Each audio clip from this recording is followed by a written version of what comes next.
क्या आपको मालूम है कि खलाबाजों की जिंदगी कैसी होती है? और क्या आपको ये मालूम है कि खलाबाज कितना कमाते हैं, कैसे कमाते हैं? क्या आपको मालूम है कि टॉयलेट कैसे जाते हैं और क्या जल्दी मर जाते हैं? अगर आप ये मुनफरिद मालूमात हासिल करना चाहते हैं तो मेरी ये वीडियो आखिर तक जरूर देखिए। ऐसा वक्त बज़ाहिर ज्यादा दूर नहीं जब खला का सफर आम लोगों के लिए भी मामूल की बात बन जाएगी, लेकिन खलाबाज टॉयलेट कैसे जाते हैं और कमाते कितना है, ऐसे ही कुछ सवाल और उनके जवाब आज मैं आपको दूंगी। पहला सवाल तो ये है कि खला में किसकी मौत हुई? 1967 में अमेरिकी खलाई मिशन के दौरान खलाई जहाज से लाते हुए पहली मर्तबा खलाबाज की मौत वाक़ई हुई थी। 1967 और 1971 में 4 रूसी खलाबाज मारे गए थे। सन 1986 में एक स्पेस शटल प्रवास के महज 73 सेकंड्स बाद तबाह हुई, जिससे 7 खलाबाज मारे गए और 2003 में खला के मदार में पेश आने वाला हादसा भी 7 खलाबाजों की मौत का सबब बना। जहाज कशिश शकल ही नहीं, वहाँ रफ़ाए हाजत कैसे? ये बुनियादी इंसानी जरूरत खला में एक मुश्किल अमल बन जाती है। 2000 में पहली स्पेस टॉयलेट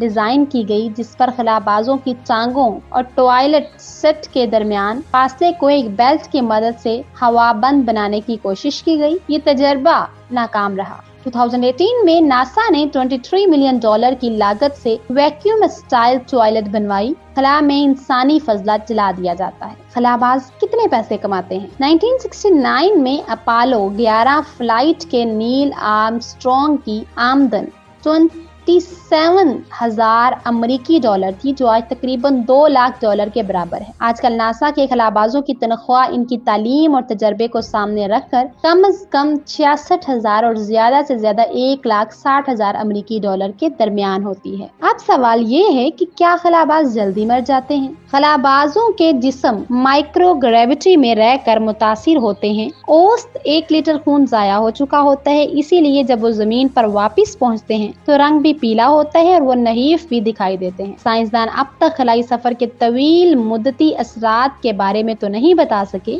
लेकिन ये जरूर मालूम है कि जमीन पर वापिस पहुंचकर वो पहले से चंद मिली सेकंड ज्यादा जवान होते हैं। अब सवाल ये है कि खला में सोते कैसे हैं? सोने के लिए जरूरी है कि पहले आप बिस्तर पर लेटकर कुछ देर के लिए आंखें बंद कर सकें। खला में माइक्रो कशिश शकल के बायस ऐसा आसान नहीं। खलाबाज सोने के लिए एक छोटे कमरे में दीवार से जुड़े हुए स्लीपिंग बैग में घुस जाते हैं, ताकि जब वो सो जाएं तो कशिश शकल ना होने के बायस तैरते ना फिरे। मौजूद सामाईन, उम्मीद करती हूँ कि मेरी आज की ये वीडियो बहुत ही दिलचस्प और मालूमाती साबित होगी। आपने इससे बहुत सी मुनफरिद मालूमात हासिल की होंगी। अगर आपको ये वीडियो पसंद आए तो हमारे चैनल को लाइक, सब्सक्राइब और शेयर करना मत भूलिए। साथ ही साथ बेल आइकन को जरूर प्रेस कीजिए ताकि मेरी आने वाली हर नई वीडियो का नोटिफिकेशन आपकी स्क्रीन पर आपको मिल सके। अल्लाह हाफिज।